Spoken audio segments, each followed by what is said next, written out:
I wanted to show you a little tip on collaging. I'm working on this shoebox that I'm going to completely collage, and then I have supplies that I keep in there. I'm going to be using some random scrap papers. They're mostly vintage things, a couple handmade things, and this is tissue paper. I'll be using a matte medium. So you want to use a glue that's a little on the runnier side, so nothing heavy like a tacky glue or even like a heavy gel. So matte medium's perfect for that. I've got my brush, and then I've got some water off to the side here. So let me show you what I like to do.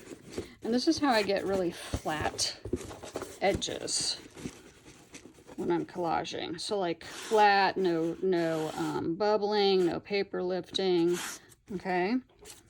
So I'll take my scrap, and what I like to do first though is actually crumple it up. And especially if it's a heavier paper. This particular paper is not super heavy, but heavy paper you really want to crumple up. So I crumple it up, and then I put down matte medium on the back.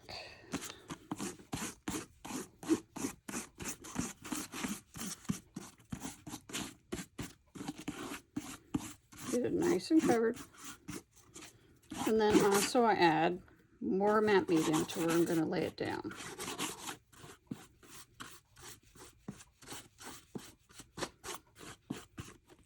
Perfect.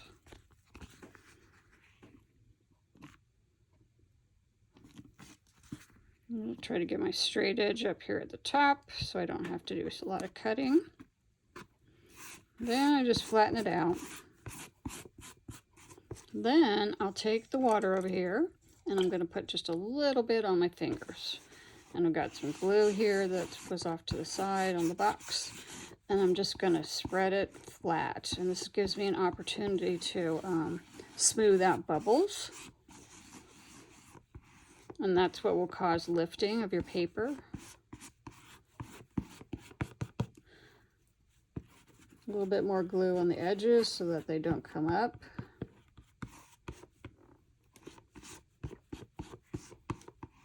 Now you can use a tool. I know people like to use like a little scraper or something, but when you're working with these types of paper that are very fragile, I just find it easier to use the fingers like this, and have less of my papers ripping, stuff like that.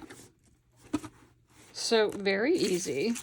So I'm going to put this sheet of paper down. This is handmade, and it is a little on the thicker side, so definitely want to crumple it.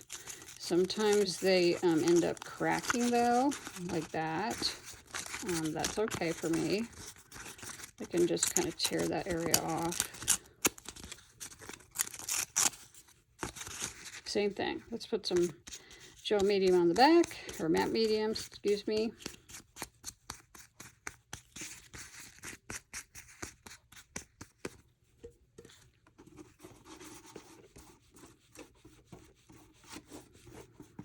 And then whenever I get to edges like this over here, I always like really have to be, you have to be careful because this is already lifting off, so I actually might need to tape that down a little bit before I try to glue over it. So I'll do that after this dries. So these edges right here, if I don't really take care of them, they're going to pull up. I know from experience. All right, so I'm just spreading the glue around, a little water on my finger.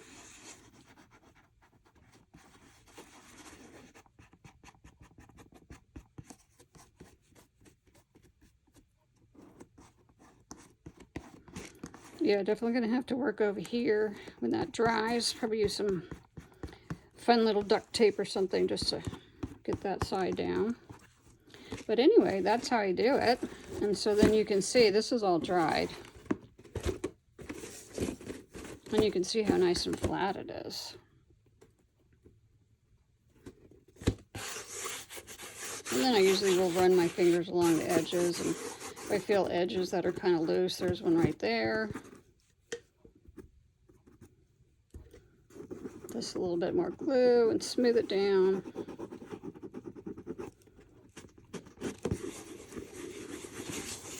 And that's it.